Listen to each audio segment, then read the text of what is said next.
The twin suns of Carolus Prime burned bright in the purple sky. Long golden grass swayed with the wind, and floating rocks hovered in silence above the valleys. This world was ancient and proud. Its people, the Xerelians, followed strict old traditions. They believed in strength, beauty, and perfection. Anyone born different was seen as cursed.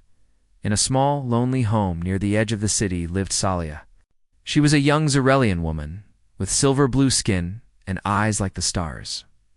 But unlike others, she had no legs. From birth, her lower body had stopped growing. The elders said she was unfinished. Some even whispered that she had no soul. But Salia was not weak. She had strong arms, a sharp mind, and a kind heart. She moved using her hands and dragged herself across the floors, the gardens, and even the cliff paths near the city. Every day, she went to the old floating garden ruins, a forgotten place where vines hung in the air and flowers glowed softly. No one else came there. It was her secret world. She loved to dream. She dreamed of running. She dreamed of dancing. And most of all, she dreamed of being a mother. But the others laughed at her dreams. "You can't even walk." One villager once said. "How will you care for a child? You're not whole," another spat. "You'll never be chosen." Never loved. Those words hurt. But Salia never showed her pain. She simply smiled and looked up at the sky. Then, one day, the sky changed. It was just after the second sun had set. The wind turned sharp, and strange clouds formed above the mountains. A loud roaring sound came from the sky. Salia watched, in awe, as a fireball shot through the clouds and crashed into the forest beyond the cliffs. Her heart pounded. Was it a meteor? Or something else? She knew no one would dare go near the place. It was close to the border of the forbidden zone. But she was curious. Without thinking, she packed a small bag of supplies and began dragging herself toward the crash site. It took her hours. The path was rough and steep, but Salia didn't stop. She reached the edge of the forest and saw smoke rising between the trees. Glowing metal lay scattered on the ground. A ship had crashed. It was a human ship. Carolus Prime didn't allow human visitors anymore. Their kind had strange machines and beliefs that challenged old ways. But this one looked alone. The ship's wing was torn. Flames licked the sides. Near the broken hatch, a human man lay unconscious. Bleeding slough, I gasped. He was still alive. She crawled closer and checked his breath. It was weak, but steady. She pulled water from her bag and gave him a few drops. He groaned softly. "Don't die," she whispered. Please, Salia did not run away. She worked quickly. She used leaves to stop his bleeding and dragged pieces of the broken ship to make a small shelter over him. She stayed by his side through the cold night, watching the stars and listening to his breaths. The next morning, the man woke up. His eyes opened slowly, blinking against the sunlight. They were brown, tired, and filled with pain. "Where am I?" he asked weakly. "You crashed," Salia said softly. "You're safe now. I won't tell anyone." He stared at her. "You're Xerelian?" "Yes, my name is Salia." He looked down and noticed her missing legs. But he didn't react with shock or pity. Instead, he nodded. "Thank you for helping me." Malias Ward. "Engineer, Earth Fleet retired." She smiled. "You talk a lot for someone who almost died." He laughed. It was a quiet, tired sound. "Guess I owe you my life." Over the next few days, Salia visited him every morning. She brought food, cleaned his wounds, and listened to his stories. He told her about Earth, how people there used machines to help those who were hurt or born without limbs. "We build legs," he said once, looking at her gently. "Strong ones, ones that run, jump, dance." Salia's eyes widened. Real legs, better than real sometimes. She looked down at her body. "I've never walked. My people believe I'm cursed." Elias frowned. "That's wrong. You're not cursed. You saved me when no one else would." They talked for hours. Elias, though injured, began fixing parts of his ship with Salia's help. She had sharp fingers and a natural understanding of machines. He was amazed. "You'd make a great mechanic," he said once. She laughed. "I'm just good with my hands." He stared at her with a kind smile. "Yeah, but imagine what you could do if you had legs too." One evening, Celia was quiet. She looked up at the moons and asked, "Do you think someone like me can have a family?" Elias looked at her, surprised. "Of course, no one here believes that. They say I'm not enough." He was silent for a moment. Then he said, "Where I come from, family means more than blood or body. It means love. And you have more love in you than anyone I've ever met." Tears filled her eyes. "No one's ever said that to me," she whispered. He reached out and gently touched her hand. "Then let me be the first, and maybe you let me, I'll build you legs, not because you need them to be whole, but because you deserve to run." Celia looked at him, shocked. "You'd do that?" Elias smiled. "I think you've already done more for me than I could ever repay. But yes, I want to." That night, she couldn't sleep. She looked at her reflection in a pool of water and imagined herself standing tall, walking beside Elias, holding a child's hand. For the first time in her life, the dream felt real. Something had changed. The world had called her broken. But now, in the wreckage of a ship from another world, she had found something no one else had ever given her hope. And it had come from a human. The sun rose gently over the mountains of Careless Prime. Golden light poured through the floating gardens, making the flowers glow like stars. Celia sat near the edge of the cliff, her arms folded, staring at the human ship hidden deep in the forest. Her heart was full of strange feelings, nervousness, excitement, and hope. Down in the wreckage, Elias Ward was already awake. His wounds were healing slowly, thanks to Celia's careful care. The man was older than her, with short black hair, a rough beard, and eyes that always looked kind. He was not just an engineer. He was a builder, a fixer. Someone who made broken things work again. That's what Celia admired the most.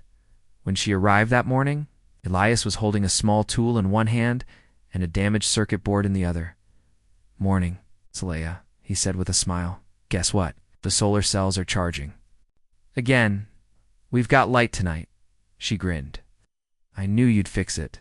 Humans really are clever." He laughed. "We try." Every day Celia brought food and water from the city. She had to move carefully. If the villagers discovered the human, they would report him to the elders. And humans were not welcome here. But she didn't care. Elias was kind. He treated her like an equal, something no one else ever did. One day, as she helped clean the broken metal of the ship, she asked, "Why do you help me so much?" "You don't even know me." Elias looked up from his work. "'Cause you helped me first. You saved my life. But I'm not strong. Can't walk. I've never even stood." "You don't need legs to be strong," he said simply. "Dragged water for me. You built me shelter. You kept me alive. It's more than most soldiers can do." Celia blushed and looked away. Then Elias leaned closer and whispered, "And one more reason I want to see you run." She looked at him, surprised. "Run?" He nodded. "Yes, run, dance, walk across your world without pain. I've seen humans do it. I've helped them do it, and I can help you too. But you don't have your lab or tools here." "I don't." He said, "But I have my brain. Your planet is full of tech scraps. I can build legs from pieces of this ship." Celia felt tears rise in her eyes. "Why do you care so much?" Elias didn't smile this time. His voice was quiet. "Because I've seen people like you forgotten, left behind. And I promised myself I would never let that happen again." Over the next week, they began collecting parts. Elias taught her how to sort wires, check for power cores, and clean rusted joints. Celia was a quick learner. Her hands were steady, and her eyes sharp. Together, they worked until sunset. Every day, hidden from the world. Slowly, piece by piece, the new legs began to take shape. They were not just metal and wires. They were a gift. A promise. At night, Elias showed her old videos from Earth, dancers on stages, children running in the rain, soldiers with prosthetic arms building homes for the poor. Celia watched with wide eyes. "Your world is beautiful," she whispered. "It gives second chances." Elias nodded, because we've made many mistakes. But we try to learn. She turned to him. Maybe I can learn too. Maybe I can be more. You already are more, Celia. But not everyone was blind. One evening, as Salia returned home from the forest, she passed through the market. A young Zarelian boy saw the strange tool sticking out of her bag. "That's human tech," he said. "Where did you get it?" Celia froze. "It's nothing. Just scrap." He narrowed his eyes. "You're hiding something." Quickly moved on, but her heart was beating fast. She knew it was only a matter of time before someone followed her. The elders would never allow what she was doing. To them, human tech was a poison, a threat to their perfect way of life. But still, she went back to Elias, and one night he showed her the final design. "These are yours," he said, holding up the legs. They were silver and smooth, with soft pads for the knees and feet. They weren't heavy. They were made to fit her exactly. Celia's hands trembled as she touched them. "I can't believe it," she whispered. "Believe it. They're powered by motion, no need for energy packs. Just walk, and they charge themselves." He helped her into the harness. Slow. The connection points needed to be perfect. The fit had to be exact. When it was done, Elias stepped back and said, "Now, stand." Salia tried. At first, her body shook. The weight felt strange, but then the legs moved. They followed her thoughts. They balanced her. She stood. For the first time in her life, she stood tall. Her eyes filled with tears. She looked at Elias and whispered, "I'm standing." He smiled. "Yes, you are." Then she took a step, then another, and finally, she walked. She laughed and cried at the same time. Elias reached out and steadied her. "You're doing it," Salia walked across the clearing, step by slow step. The flowers glowed around her. The moons watched from above. It was the most beautiful moment of her life, but beauty never lasts long in a world ruled by fear. 2 nights later, the elders came. A group of armed guards arrived at Salia's home. They had followed her trail. They had found Elias's ship. They had seen her new legs. They were furious. "You have broken our laws." One elder shouted. "You brought a human into our lands. You used his cursed machines." Salia stood tall in her new legs and faced them. "I used his kindness," she said. "I used his hope. He gave me a life." "You are no longer one of us," the elder growled. "You are corrupted." Salia stepped forward. "If you want to punish someone, punish me." The guards pointed their weapons. Salia stood between them. "No," she said. "You want to tear me down again? But I won't crawl anymore. I can walk now. I can choose." The elders gave her one choice: destroy the legs and exile the human or leave. It's careless forever. She looked at Elias, then at the glowing garden behind her, and she made her choice. "We're leaving," she said. As the suns rose again, the old ship shook to life. The engine screamed. The sky lit with blue fire, and in the cockpit stood a human man and a Zarelian woman tall, strong walking. Together, they flew into the stars. They had nothing but each other, but for Celia, it was more than enough. It was the beginning. The stars passed by like glowing dust as the old ship moved through deep space. Inside the ship, Salia stood near the window, her new legs humming softly with every small movement. She stared at the stars, wide-eyed and quiet. She had never left her planet before. Now, she had no choice. Beside her, Elias worked on the ship's console, trying to keep the damaged systems alive. Sparks flew from the control board, and he grunted as he hit it with a small tool. This ship wasn't meant to fly again, he muttered. Salia smiled. "But it is flying, just like me." Elias looked at her, and for a moment, he forgot about the broken wires. She was walking. She was standing tall, proud, alive. She had changed so much in just a few days. He felt proud too. They stopped at a small moon station to refuel. The place was called Arvin's Rest of Freeport, where no one asked questions. There were all kinds of beings, here humans, aliens, machines with faces, and floating traders. Nobody cared if you had cybernetic legs or what planet you came from. For Salia, it was like stepping into a dream. She walked through the station with Elias by her side. People didn't stare. No one called her cursed. Some even smiled at her and nodded. "I feel normal," she whispered. "You are normal," Elias said. "You are always normal." She stopped near a food stall and looked at a small child, a green-skinned alien girl with one mechanical arm. The girl was laughing, playing full of life. "Do you think," Salia asked softly, "that I could raise a child like that?" Elias looked at her with kind eyes. "I know you could." Later. Back on the ship, Salia helped Elias fix the power core. She crawled into narrow vents and used her strong arms and sharp mind to make repairs. Her legs gave her freedom, but her hands still remembered how to work. "You're a natural," Elias said, handing her a wrench. "You ever think of becoming an engineer?" "I used to think I'd never be anything," she said. "Maybe I want to build things. Help others like you help me." He smiled. "You're already doing that." For the first time, Salia started to see herself differently. Not as someone broken, but as someone useful. Someone who could give instead of only needing help. A few days later, they reached a planet called Dawnreach.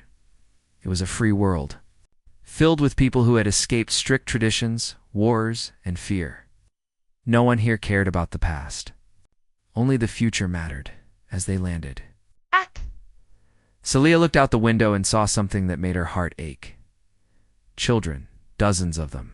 Some had missing limbs, some had burns. Some were born different, just like her. But they were laughing. Playing in the fields under the twin suns, no one stopped them. No one called them cursed. "I want to stay here," Salia said. Elias nodded. "I thought you might." They found a small home near the edge of the refugee district. It was quiet, peaceful. The house was simple, with smooth stone walls and open windows that let the sunlight in. Salia sat on the front step every morning, her legs folded beneath her, feeling the breeze on her skin. For once in her life, she felt peace. But peace wasn't enough. Not for her. She wanted to help. She wanted to give back. She and Elias opened a small workshop in the city. They called it New Steps. The sign had a picture of a smiling child with a metal leg. People came from everywhere. Humans, aliens, machine-borns. They came limping, crawling, broken. And Salia gave them hope. She built legs. She fixed arms. She made people whole. One day, a mother came in with a young boy. The boy had no legs and cried every night. The mother was poor and tired. So, I bent down, smiled at the boy and said, "I used to crawl too. But look at me now." She took a slow step forward. The boy's eyes widened. "You can walk?" he asked. "I can run," she said, and gently took his hand. "And you will too." As time passed, New Steps became famous. People called Salia a miracle worker. Some even came just to meet her. But Salia never changed. She still sat under the same tree every night. She still looked at the stars and whispered thanks. And every evening, Elias sat beside her. "You never stop," he said once, watching her work late into the night. She smiled. "I know what it feels like to be forgotten. I won't let others feel that." He touched her hand. "You've done so much, Salia." She turned to him. "Not enough." Elias tilted his head. "Hey, then. What's missing?" She was quiet for a moment. Then softly she said, "I want a family." He looked at her gently. "Then let's build one."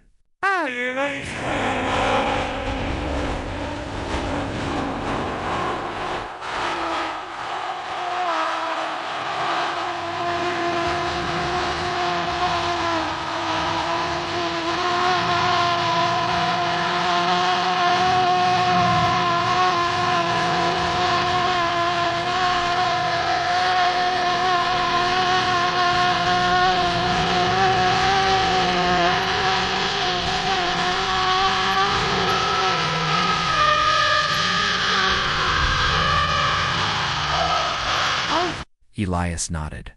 Yes, we may be different species, but hearts are the same. I love you, Celia. I don't care where you're from. I care about who you are.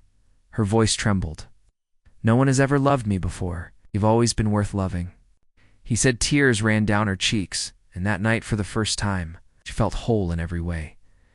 The next day they visited the city center and signed adoption papers. A pair of orphaned siblings, half human, half alien, were waiting in the care shelter. Their parents had died in the border war. The girl was 6, the boy was 4. Both had old wounds.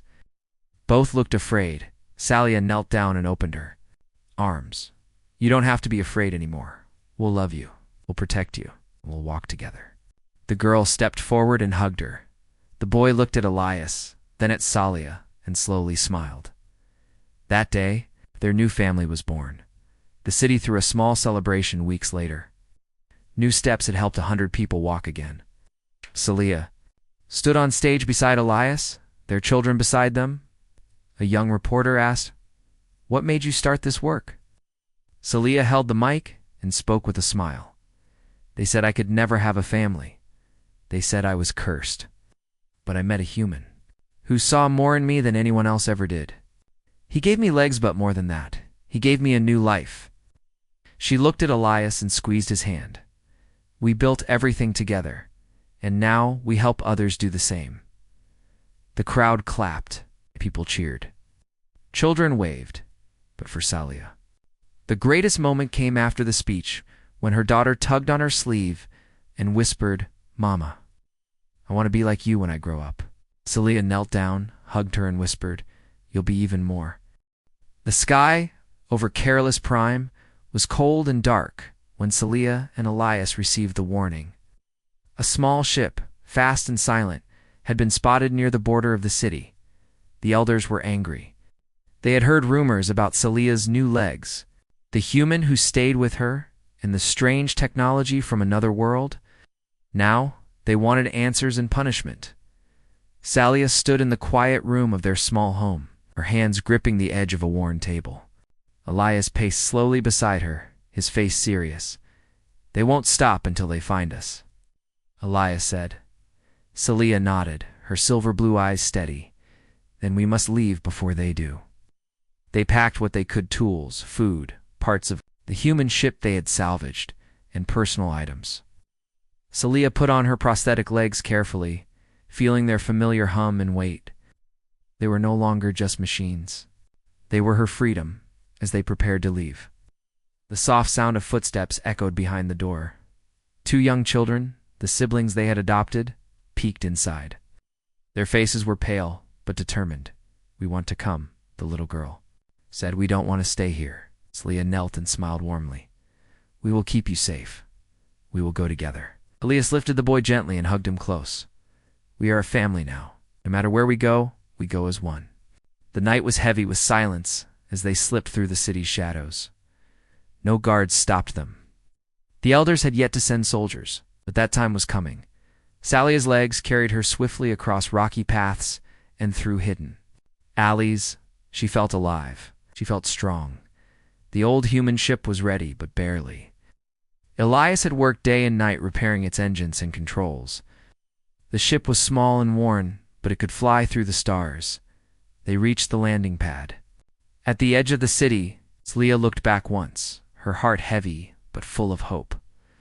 "This world may not want us," she said softly, "but the stars will." The engines roared to life. Flames burst from the thrusters.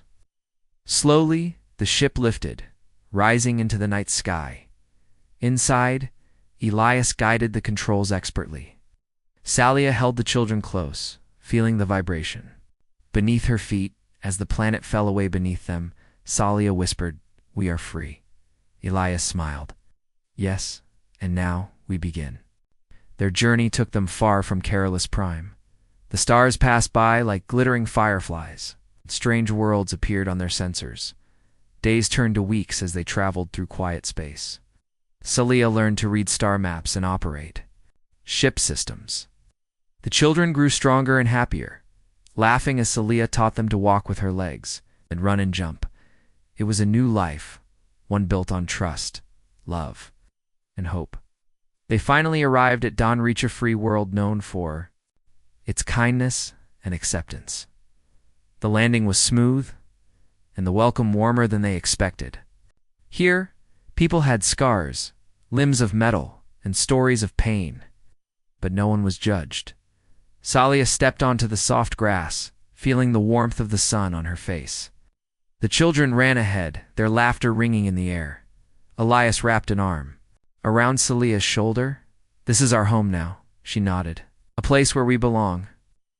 Days after arriving, they opened a small workshop called New Steps. Salia used her knowledge of the human tech and Elias's skills to help others with missing limbs. People came from all over, refugees, travelers, and the broken. Salia worked tirelessly, building legs, arms, and other devices. Her heart swelled each time she saw someone stand for the first time or run with joy. The children helped too, learning and playing in the workshop's warm light, but the past was not easy to leave behind. One afternoon, a message came through the ship's communication system. It was from a Zarelian ship. "We have come for Salia," the voice said. "Coldly return her or face the consequences." Elias frowned. "They want her back." To punish her, Salia's face was calm but firm. "They will never take me again." They prepared the ship for flight once more, but this time it was different. They had a purpose. They had a family. Together, they would face whatever came next.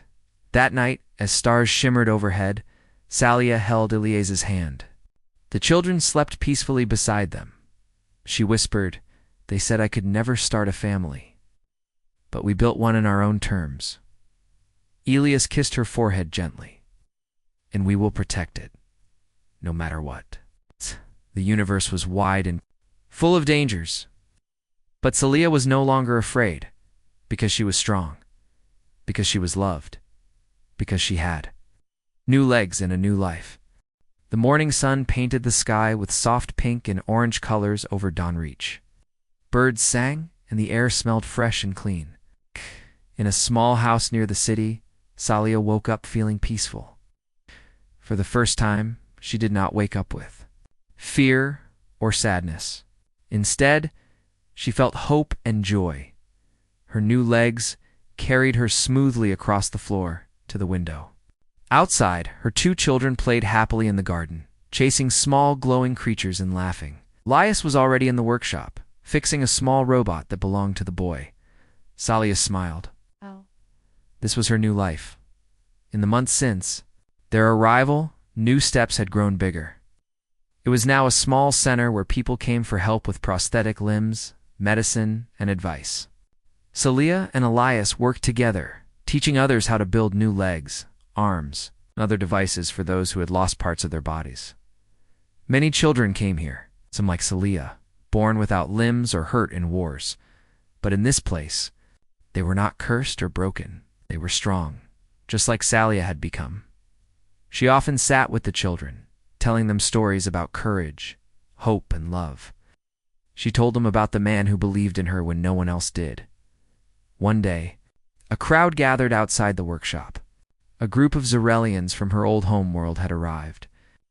They had heard of Salia's work and the family she had built. Many were curious. Some were angry. An elder stepped forward, his voice cold but quiet. "Salia, you left us. You broke our laws. Yet here you stand, building new lives for others. Why?" Salia met his gaze without fear, because love is stronger than fear. Because people deserve hope, because no one should be left behind. The elder looked at the children playing nearby and then back at her. Slowly, his voice softened. "Perhaps we were wrong." Others in the crowd nodded quietly. It was the beginning of a new understanding. That evening, Salia sat with Elias. Under the stars, children slept nearby, their breaths soft and even. "Do you remember when I could not even stand?" Elias smiled, taking her hand. "How could I forget?" That moment changed everything. She looked up at the sky. "You gave me legs. You gave me hope. You gave me a family. And you gave me a new purpose," Elias said. "Together, We have built more than legs. We built a home, a family, and a future. Celia leaned her head on his shoulder. Never imagined this life. Neither did I, Elias whispered. The days passed with new joys and new challenges. The children learned to walk, run, and dream. Celia taught them how to build small machines and how to believe in themselves. Her family grew, not just with the children she adopted, but with the people who came to new steps. Each person who walked away with new limbs carried a piece of Salia's hope. She became known as Mother Salia, a symbol of strength and love. One morning, Salia helped a young girl with new prosthetic legs. The girl asked shyly, "Will I ever dance?" Salia smiled warmly. "Yes, you will dance, and sing, and run faster than the wind." The girl's eyes sparkled with hope. Salia looked at Elias nearby. "We have come so far." Elias nodded, "And there is still much to do." Years passed, the children grew strong and happy. The world around them changed as well, slowly but surely. News of Salia's work and her family spread across planets. People from distant places came seeking help and hope, and Salia's message was clear. No matter what you were born with, you can build the life you want. On a warm evening, Salia and Elias stood at the edge of the city. Watching the sunset paint the sky in gold and red, their children played nearby. "Free and full of life," Salia whispered. "They said I could never start a family. They said I was broken." Leah smiled softly. "But look at what we built." Together, they watched the stars begin to shine. Their journey had been hard, full of pain and fear, but it was also full of love. And in the end, that was all that mattered.